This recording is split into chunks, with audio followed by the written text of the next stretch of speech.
después nos conectamos un ratito para hacer un poquito más. Hacemos otro. Bien, bien. Ya está. Ok.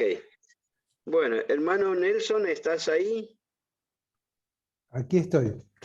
Aquí Muy estoy. bien, muy bien. Bueno, hermano, en plena libertad, tiene este tiempo, hermano, para compartirnos lo que el Señor le ha dado. Así que adelante, hermano, que el Señor le bendiga. Bien, buenas noches a todos. Es un placer poder compartir con ustedes a través de este medio que fue abierto para que precisamente más allá de las distancias podamos sentirnos cercanos. Si bien sabemos que en Cristo somos cercanos más allá de la distancia, estos medios nos permiten compartir de una manera particular. Libro de los Salmos, capítulo 55. Recién citaba nuestro hermano las palabras del escritor en la carta a los Hebreos, el capítulo 12, y precisamente tiene relación con eso. Dice así que teniendo en derredor nuestro tan grande nube de testigos, corramos con paciencia la carrera que tenemos por delante. Y el tema que le puse a la meditación sobre este salmo es acomodando el equipaje.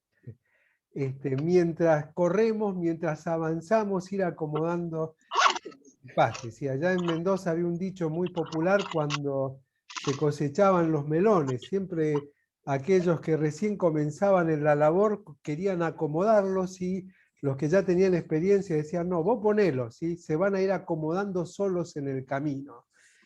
Muchas veces nosotros también queremos o pretendemos tener ordenado cada circunstancia de nuestra vida. Sin embargo, el Dios soberano, el Dios de la Biblia, va en sus propósitos permitiendo que en la medida en que nosotros avancemos, se vayan acomodando las cargas. ¿Por qué?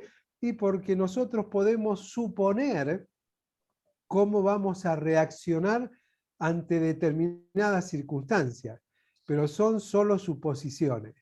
Hasta a veces tristemente tomamos la palabra de Dios y decimos, bueno, el creyente debe reaccionar de tal manera ante tal situación. Pero todo esto está dentro de los supuestos. ¿Por qué? Porque nosotros creemos, pero no estamos en la situación. Y aún estando en una situación similar, cada uno de nosotros la enfrenta de una manera distinta. ¿Por qué? Porque somos seres individuales, si bien formamos parte de un cuerpo, cada uno de nosotros tenemos maneras de pensar, de enfrentar las circunstancias, maneras de relacionarnos con Dios que van a influir de manera directa en la manera en que nosotros procuramos la solución a las circunstancias que nos rodean. Y David precisamente es uno de estos personajes. Cuando vemos a David, vemos que las circunstancias siempre fueron variando. Fueron variando desde momentos en los cuales la santidad era la premisa en su vida, pero también en momentos donde la falta de santidad también fue una premisa en su vida. Sin embargo, Dios se refiere a él como un hombre conforme a su corazón. Y lo hace precisamente porque el Dios de la Biblia, no tan solamente con David, sino con nosotros, dedica de su tiempo, en su sabiduría, en su pregnosis, en su conocimiento previo y absoluto de nosotros, a mostrarnos nuestros errores, a transformar nuestros corazones de manera tal que tengamos el corazón de David. David allí en el Salmo 139 cerraba con palabras hermosas diciendo, examíname y conoce mi corazón, ve si hay en mí camino de perversidad y endereza mis pasos, guíame por el camino eterno. Es decir, el corazón conforme al corazón de Dios es aquel que tuvo David y que debemos tener nosotros ante el profeta Natán. ¿Recuerdan? Cuando para él todo estaba bien, todo iba de manera normal, de repente Dios envía a un profeta que más que decirle vengo de parte de Dios a reprenderte, le contó una historia y le hizo una pregunta. Tú que juzgas a Israel, tú que tienes sabiduría, que Dios ha colocado este pueblo en tus manos, ¿qué harías en esta situación? Y él responde, tal hombre es digno de muerte. Y Natán le dice, bueno, si analizas tu vida, ese hombre eres tú. Y es ahí donde David cae rendido a los pies del Señor y aparecen dos salmos maravillosos donde él, reconociendo su pecado, se acerca a Dios. Sí, tenía que acomodar el equipaje. Y en este salmo, el Salmo 55, David está acomodando su equipaje.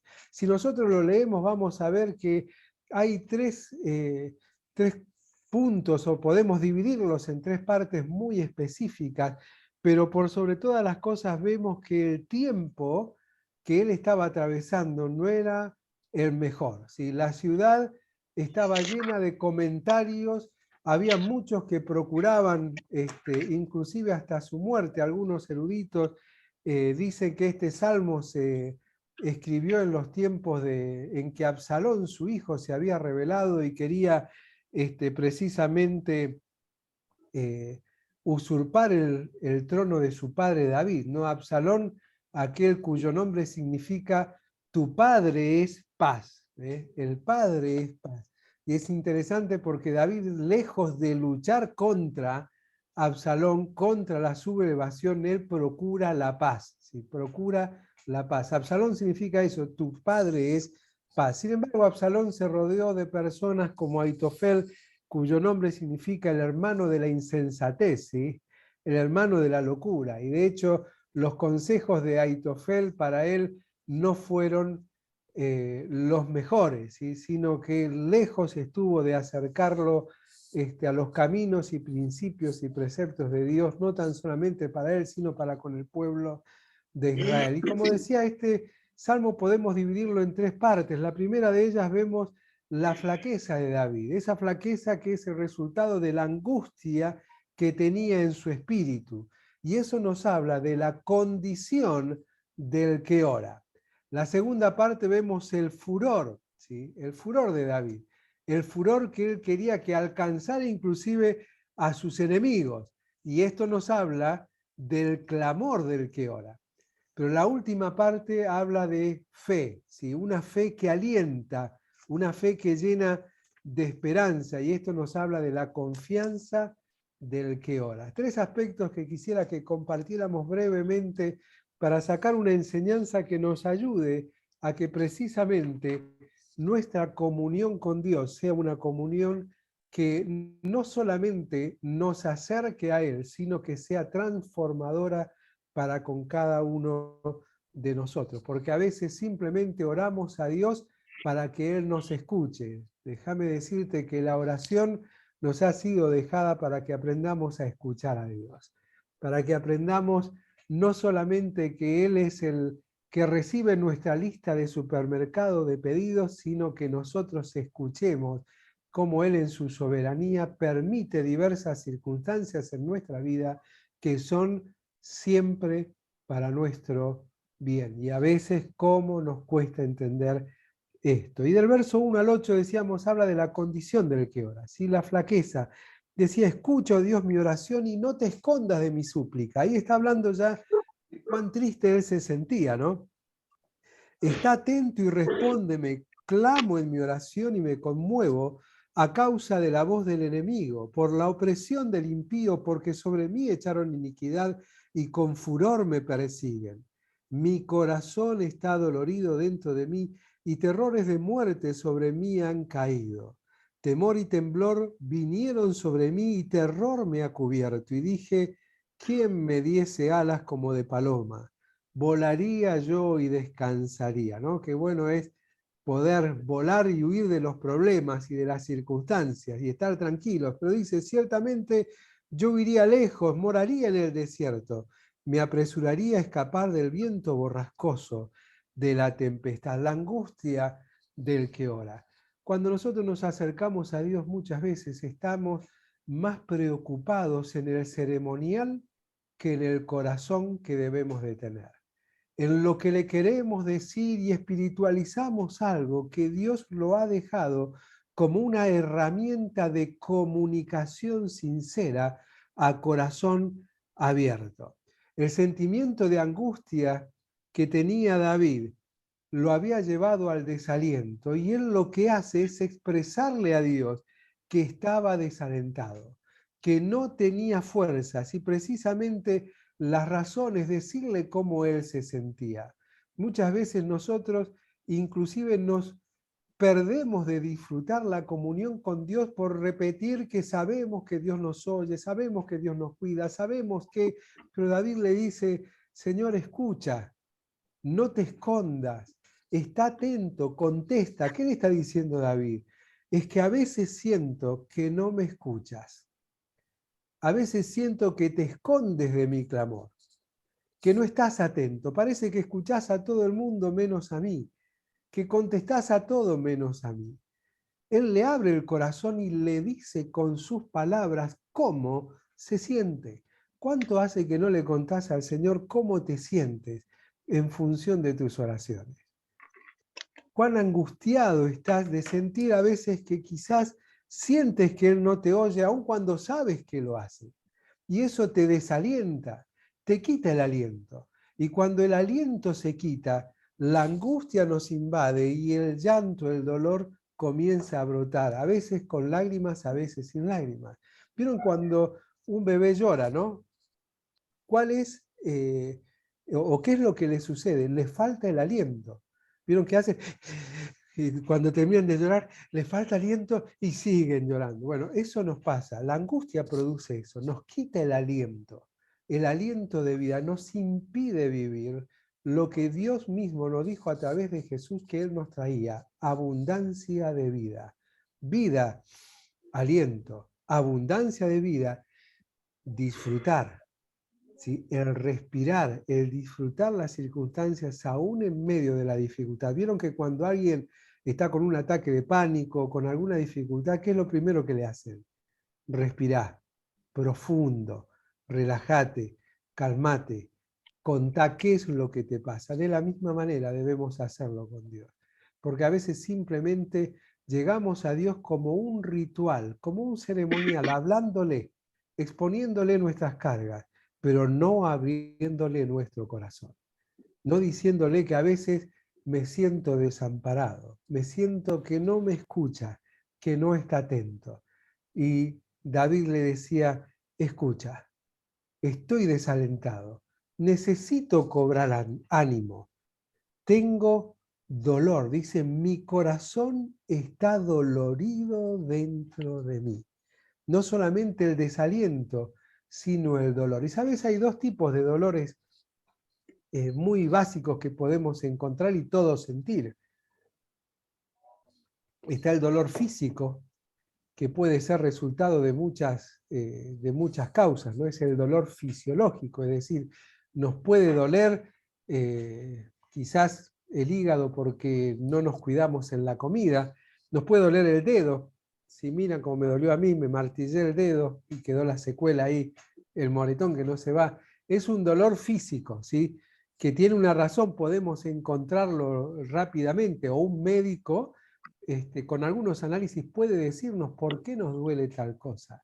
Pero hay otro dolor que es más profundo y que precisamente aflige el cuerpo, y es el dolor del corazón. David tenía su corazón doliente. Él le dice, mi corazón está dolorido dentro de mí. ¿Sabes? Muchas veces las diversas circunstancias de la vida hacen que nuestro corazón esté dolorido dentro nuestro. Y no llevamos nuestra causa delante del Señor. Y vos decís, pero si lloro todos los días, le cuento, sí, pero ¿cuánto le abrís el corazón? Abrir el corazón es ser sincero, todos nos desalentamos en algún momento. Todos necesitamos más de Él. Decía el mismo salmista, como el ciervo brama por las corrientes de las aguas, así clama por ti, oh Dios, el alma mía. Mi alma tiene de ti, de Dios vivo. ¿Por qué? Porque tengo desaliento, necesito de Él para cobrar aliento, para calmar el dolor. Él es el único que puede calmar porque conoce cada una de nuestras dolencias. Allí en Isaías 53 el profeta nos decía que no solamente en Él alcanzamos salvación, sino sanidad para el corazón doliente. Debemos llevar delante de Él, porque no solamente a veces estamos desalentados, sentimos un dolor en nuestro corazón, sino que nos alcanza la desesperanza. Y no hay nada peor que la desesperanza nos alcance, porque cuando la desesperanza nos alcanza, pueden producir muchos efectos en nuestra vida espiritual, aun cuando eso es para desarrollarlo largamente, vamos a mencionar algunos. Pero vos sabés que cuando la desesperanza te alcanza, uno de los efectos que produce es que nos alejemos, que nos apartemos. Y el apartarse, aún eso tiene dos caminos. No es el apartarse, dejar de ir, sino es el apartarse muchas veces estando en medio de los hermanos, pero el corazón lejos, lejos de Dios. Pero también la desesperanza va carcomiendo nuestra fe, nuestra confianza en Dios. Y comenzamos a ser religiosos. Y comenzamos a repetirnos cosas y a repetir cosas que no disfrutamos. Como por ejemplo, muchas veces hablamos de que Dios viene pronto a buscar a su iglesia. Y lo repetimos. La pregunta es, ¿cuánto realmente lo anhelas, lo deseas? Y si no hay anhelo, no hay deseo, ¿por qué es? Y porque precisamente en tu condición, el desaliento, el dolor, la desesperanza, en algún punto te alcanzó. Y simplemente repites algo que sabes que es cierto, pero no lo disfrutas. No lo puedes disfrutar. Sin embargo, el apóstol Pablo, cuando hablaba de esto a los hermanos en Tesalónica, le dice, estas cosas les escribo para que no sean como los que no tienen esperanza. Porque el que no tiene esperanza abraza la religión, pero el que tiene esperanza abraza a Dios. Y luego, hablando de la esperanza que tenemos, dice, alentaos unos a otros con estas palabras. Cristo viene, Maranata. Cristo viene. No con palabras, sino con sentir, con un sentir sincero del corazón. Y la desesperanza que tenía David lo lleva a escribir diciendo, terrores de muerte sobre mí han caído. Estaba tan desesperanzado que dice, volaría yo, huiría lejos, me apresuraría a escapar de este problema. En apariencia huiría del problema, pero estaría cerca de Dios. Bueno, pero eso es desesperanza. El mismo que había escrito en el Salmo 23 que había esperanza en medio de la tribulación. Porque cuando ahí en el Salmo 23 dice que prepara mesa, prepara banquete, lo hace en un contexto muy particular. ¿En qué contexto lo hace? En presencia de los que angustian el alma. No lo hace en el lugar donde yo quiero que todo suceda de la mejor manera posible. Lo hace en el lugar, en el momento, en las circunstancias en la cual los que afligen mi alma me rodean. Pero, Él prepara la mesa para que pueda disfrutar, para que pueda volver a cobrar ánimo, a tener esperanza, a que mi dolor sea sanado, solamente por el único que puede hacerlo. Pero del verso 9 al 15 no solo nos habla de la flaqueza que produce la angustia de espíritu, ¿sí? La condición del que ora, sino que aquí nos habla de algo tremendo que nos suele pasar también a nosotros, ¿sí? Del furor, ese furor que a veces queremos que alcance a nuestros enemigos, pero habla también del clamor del que ora. Dice el verso 9, destrúyelos, mire cómo arranca, ¿no? Destrúyelos, oh Señor. Confunde la lengua de ellos, porque he visto violencia y rencilla en la ciudad. Día y noche la rodean sobre sus muros, e iniquidad y trabajo hay en medio de ella, maldad hay en medio de ella, y el fraude y el engaño no se apartan de sus plazas. Porque no me afrentó un enemigo, lo cual habría soportado, ni se alzó contra mí el que me aborrecía, porque me hubiera ocultado de él. Sino tú, hombre, al parecer íntimo mío, mi guía y mi familiar, que juntos comunicábamos dulcemente los secretos y andábamos en amistad en la casa de Dios, que la muerte les sorprenda, desciendan vivos al Seol, porque hay maldades en sus moradas en medio de ellos. Cuando no abrimos el corazón con sinceridad delante de Dios, aparece lo sincero de nuestro corazón contra los demás. Y ahí podemos aplicar directamente cuando el Señor Jesucristo reprendía a sus discípulos y a nosotros en función de lo que miramos, ¿sí? No mires la paja en el ojo de tu hermano, sino quita la viga que hay delante del tuyo. Cuando estamos en angustia, miramos alrededor y vemos todo mal, todo mal. Pero obviamente, como somos creyentes, espiritualizamos todo, ¿no? Siempre pongo un ejemplo un poco cómico, pero que grafica cómo realmente actuamos, ¿no? A veces vamos a cruzar la calle y de repente aparecen las motos, no sé allá, pero acá no respetan los semáforos, tengo el semáforo para cruzar y casi te atropella, te pisa, te roza la punta de los pies. ¿Y qué le decís? Que Dios te bendiga, y que te ponga un lindo camión por delante y quedes debajo de él. Así aprendés, porque decimos que Dios te bendiga, pero adentro, ¿qué sentimos o no?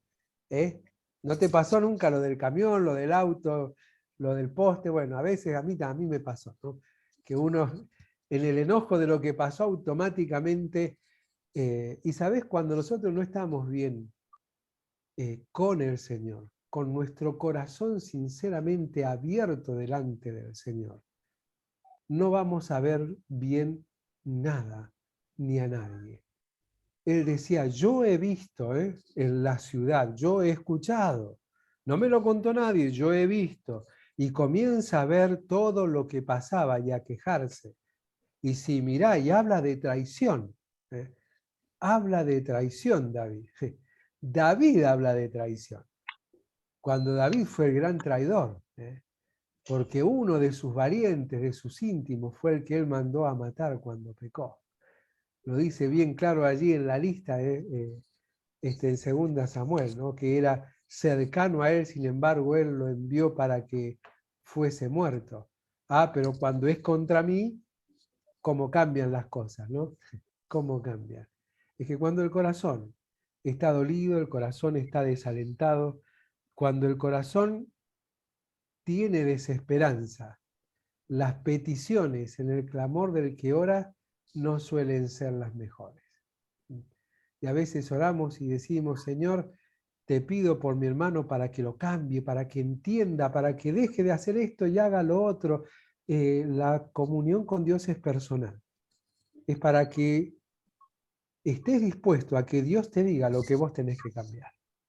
Porque la mejor ayuda para ese hermano, para esa hermana, es ver que Dios está obrando en tu vida.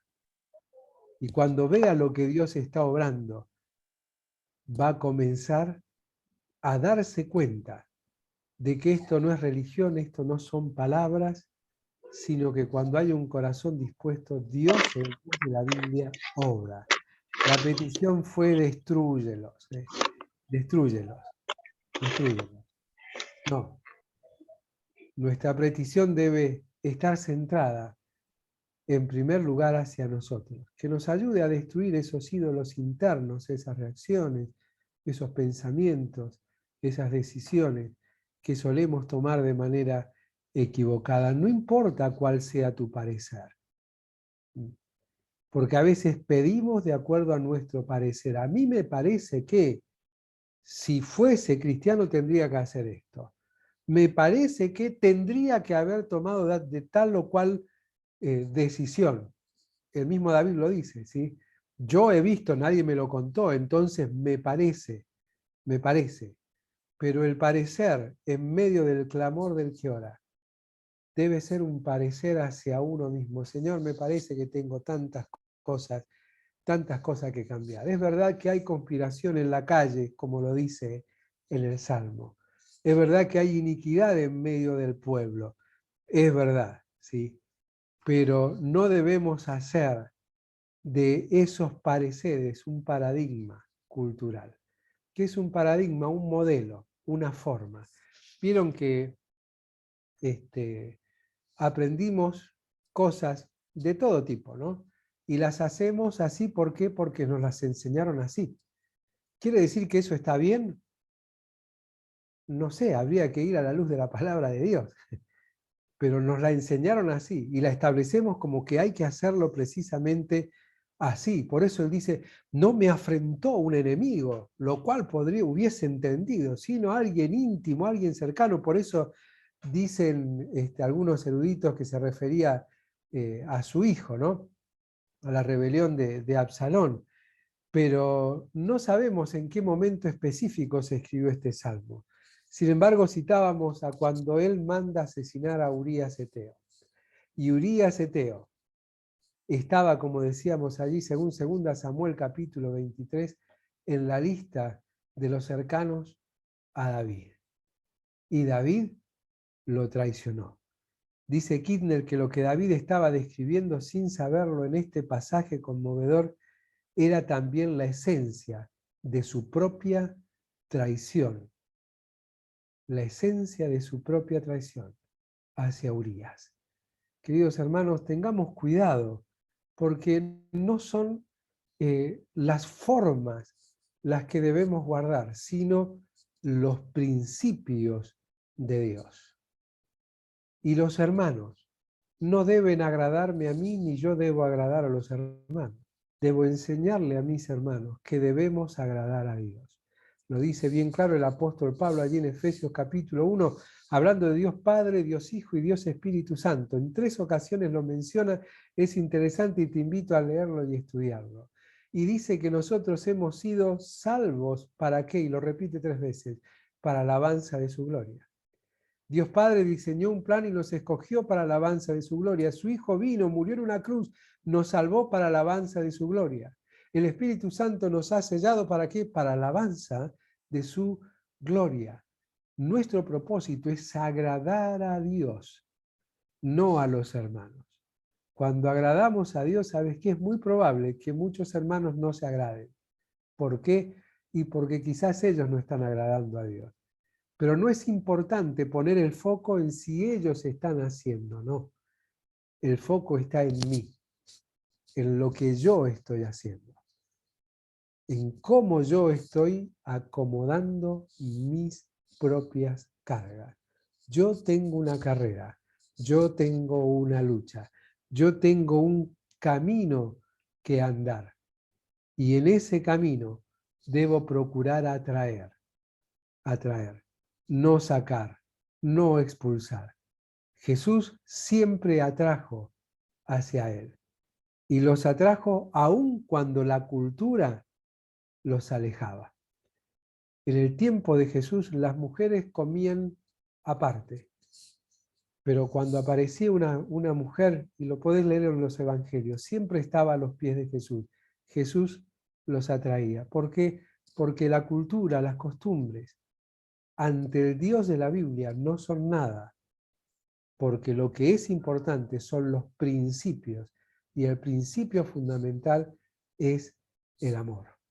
El amor a Dios, el amor a mis hermanos, y ese amor se va a manifestar de manera tal cuando mi corazón se abra en conocimiento, en disfrute de su consuelo y también a través de las consecuencias naturales de mis acciones de vida. No son tus palabras las que deben de exhortar, es tu vida, es tu vida.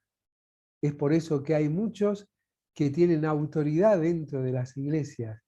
¿Por qué? Porque su sola presencia es una exhortación vívida. Por eso Pablo le dice a Timoteo, no elijas, reconoce. Andá y sentate entre los hermanos y vas a ver a quiénes los hermanos respetan, y respetan por su vida. Y eso hizo Timoteo, se sentó, reconoció. Y al reconocer a aquellos que no había manera de no reconocer su corazón ante Dios, comenzaron las iglesias a organizarse bajo el modelo de Dios. No bajo el modelo que les habían dicho, no, bajo el modelo de Dios, de corazones conforme a Dios. Y del verso 16 al 23 nos habla de la confianza del que ora. Nosotros podemos decir, yo oro con mucha confianza, sí, pero cuidado. si tu corazón no está siendo sincero delante de Dios, la confianza muchas veces son palabras, no son hechos, no son acciones. Pero yo clamo por todos mis hermanos y sus necesidades, sí, pero el clamor primario es por la mía, por la propia, para que Dios me transforme, me cambie a mí. Y dice el verso 16, en cuanto a mí. Fíjate cómo de repente hizo un cambio, ¿sí? Arrancó con una angustia profunda, flaqueza de ánimo y de espíritu. Pasó de la angustia al furor, al enojo, ¿sí? Que alcanzase a sus enemigos. Y aquí de repente entiende y hace un alto. Hace un alto. Y dice, bueno, ¿qué estoy haciendo? ¿Cómo debo estar delante de Dios? Y aquí comienza a hablarnos de que la fe es importante porque el vivir en fe alienta y alienta la esperanza, y es la confianza del que ora. Y dice, no en cuanto a ellos. Fíjense, hasta ahí venía a ellos, yo los he visto a ellos que se han abierto a la tierra y se los lleve hasta el mismo Seol, a ellos. Sin embargo, acá arranca diciendo, dándose cuenta, ¿cuál es el secreto? En cuanto a ellos, dice, ¿no? No, en cuanto a mí. Acá está el tema. En cuanto a mí, a Dios clamaré y Jehová me salvará. Tarde y mañana y mediodía oraré y clamaré y Él oirá mi voz. Fíjense, arrancaba en la angustia diciendo, no me oyes. Pero cuando se da cuenta de cómo debe presentarse ante Dios y las cosas que debe quitar de su mente y su corazón, vuelve a entender. La fe parece florecer, lo alienta la esperanza. Me va a oír. Él redimirá en paz mi alma de la guerra contra mí, aunque contra mí haya muchos. Y antes que decía, son muchos, y a ellos, contra ellos, Dios oirá y los quebrantará luego. Y el que Perdón, permanece... hermano, se está Sí, cortando. Nos enganchamos de nuevo otro link. Cortamos este. bueno. Así continúa. Corta. Nos enganchamos, ¿no? Con el mismo link.